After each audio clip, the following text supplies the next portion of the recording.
યોજનામાં ભ્રષ્ટાચાર સામે ભાજપના ધારાસભ્યોએ મુખ્યમંત્રીને પત્ર લખ્યો. સરકારી આવાસ યોજનામાં ભ્રષ્ટાચારના આરોપો.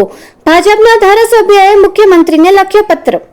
માંગરોળના ભાજપ ધારાસભ્ય ભગવાનજી કરગઠિયાએ પ્રધાનમંત્રી આવાસ યોજના પીમે હેઠળ બનેલા ગ્રામીણ મકાનોમાં મોટા પાયે ભ્રષ્ટાચારના ગંભીર આરોપો લગાવ્યા છે. ધારાસભ્ય મુખ્યમંત્રીએ પત્ર લખી માંગરોળ ટીડીઓ તાલુકા વિકાસ અધિકારી સામે કાર્યવાહી કરવાની માંગ કરી છે. તેમણે આરોપ લગાવ્યો છે કે યોજના હેઠળ જૂના મકાનોનું સમારકામ કરીને તેમને નવા મકાન તરીકે દર્શાવવામાં આવ્યા હતા અને તેના માટે હજારો રૂપિયાના બિલ બનાવવામાં આવ્યા હતા. મળતી માહિતી મુજબ કુલ 679 મકાનો મંજૂર કરવામાં આવ્યા હતા. આમાંથી ઘણા કિસ્સાઓમાં જૂના મકાનોનું સમારકામ કરીને તેને નવા મકાન તરીકે દર્શાવવામાં આવ્યા હતા. ધારાસભ્યએ આ ભ્રષ્ટાચારની તાત્કાલિક તપાસની માંગ કરી છે.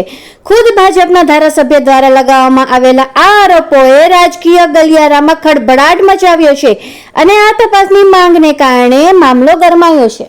માંગરોળ તાલુકામાંથી ઘણા લોકોની મને ફરિયાદ મળી છે કે પીએમ આવાસ યોજનામાંથી અમારી પાસે પૈસા લેવામાં આવ્યા છે.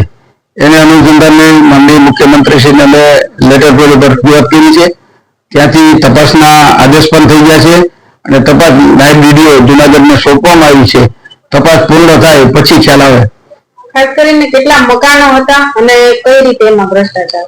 કુલ માંગરોળ તાલુકામાં 667 મકાનો મંજૂર થયા હતા.